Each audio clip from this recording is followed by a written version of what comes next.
Hi there, this is Life Prepper out here, and this is part of my Joan series, Back to Basics. And out here I'm harvesting some mugwort among some other plants. And I'm doing more of a scouting detail.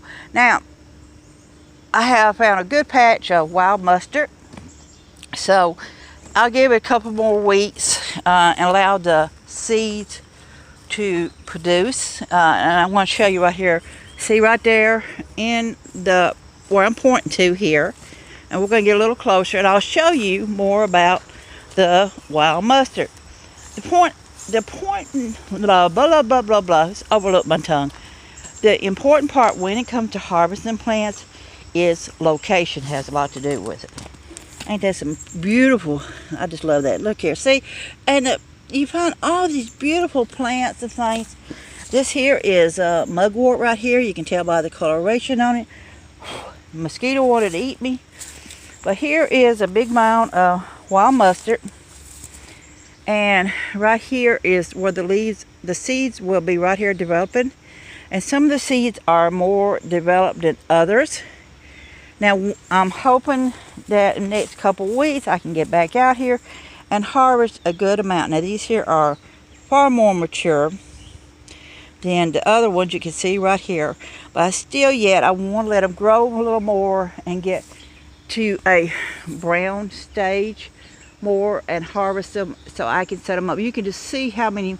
This here is on a mound of rocks here is what this is on.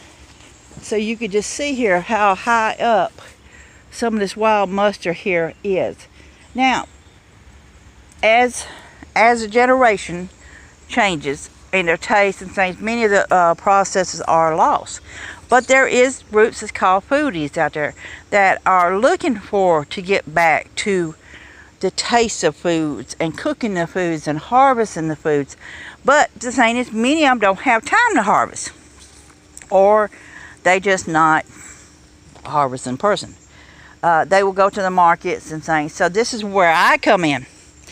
I get to deal with the bugs, the dampness, the muckiness, even find a place to use the bathroom somewhere in the bushes.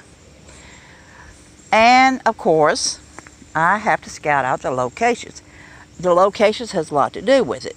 Now, I do walk some in some of my locations, but I also have to, I have a bicycle when I'm riding, when I get a chance to ride it. It's flat tire right now, so I will go to the bike trail, ride up to 16 miles. So I have a bicycle I need to. But what I do right now, because we have one vehicle, I have my man drop me off somewhere, and I harvest my plants and I collect them. Also, when we're out on road trips or whatever, I'm always looking for a possibility of harvesting some plants and stuff. Now, the thing is, many of these plants are considered weeds now. Wild herbs is what a lot of people like to call it, wild herbs. The thing is, many of the plants here, as you can see, this area is just a beautiful area. Many of the plants did not start out as being just weeds. Dandelions was considered a plant that was brought over from Europe. They raised it for to eat the leaves. They did the roots to make they took the roots, chopped them up, roasted them, chopped them up, and made coffee from it. You can the leaves was also used for dandelion tea. They took the flowers and fried them up and ate them and put them in salads or things in that way. And it's the way it is with many of the overall plants. They was brought over here originally for use, but as time went on, the seeds spread everywhere. And then many of the people who once did the raising on a lot of these plants no longer did. So basically that's what happened here with many of the plants here. They did not start here in this country. They came from other countries and things. The same, and I'm very particular about where I harvest. I like to try to not, certain rules I have. I don't harvest off of bypasses. And bypasses means interstates, where there's traffic 24/7. I will go down the road and I can see some sumac trees along the edge. But you know what? I don't want those sumacs because they are exposed to fumes 24/7. Now, things have changed. Many people are changing over to hybrids. Many of the newer cars are lower in carb fumes. Many of them are electric. There's many changes in it, so the atmosphere is not getting as polluted as it used to when they had pure gasoline and they changed it over to ethanol and things. So things are changing, but plants will clean themselves out after a time. It just takes time for that. So I still, as a general rule, do not like to harvest off of bypasses or interstates in those situations where there's 24/7 traffic. It is fine on back roads where a car may come by ever so often. It's fine on areas where, and I got a nice little bug trying to eat me.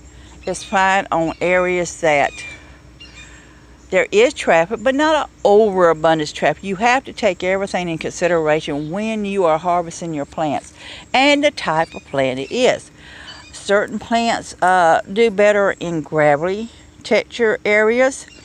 Many plants, you find them along the riverbeds and things. They have to be in a more damp area.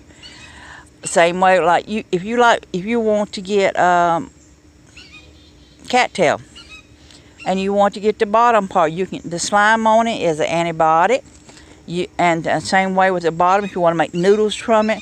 The problem is you don't want to get it in a stagnating area. You want it where the water's running and kept fresh, because what happens is when you got cattails in stagnating water, the plants absorb all the poisons in that stagnating water. So you're not getting a good beneficial plant to consume as far as food or as the slime for the antibiotic solution. It's not going to develop the way you need to. Same way with harvesting many of the other plants is locating it and harvesting. And not all states are the same. People say, well, it's in all the states. Well, no, it's not in all the states. It's everywhere. No, it's not everywhere.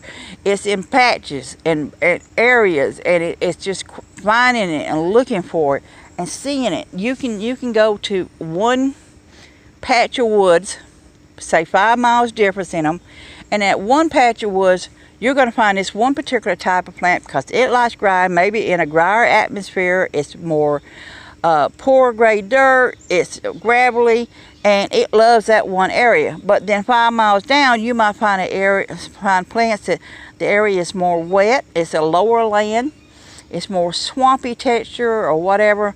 It has a creek running through it or something other, and you can find some of your plants there. Same way with mugwort.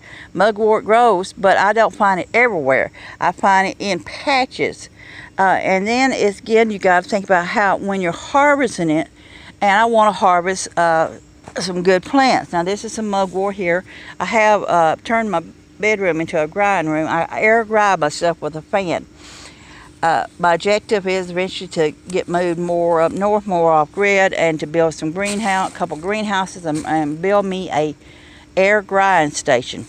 So when you are harvesting and you're doing nature and you're getting back to, you need to research what you're doing. You need to check the ground texture. You need to check where it's located at. So it has a lot to do with it. So I'm out today harvesting, and it's important how you harvest, where you harvest, and how much of it you harvest. It has a lot to do with it. So this is Life Prepper, part of Joan's series saying be safe, be happy, bless you all. And it's raining, and I'm gonna have to call for a ride.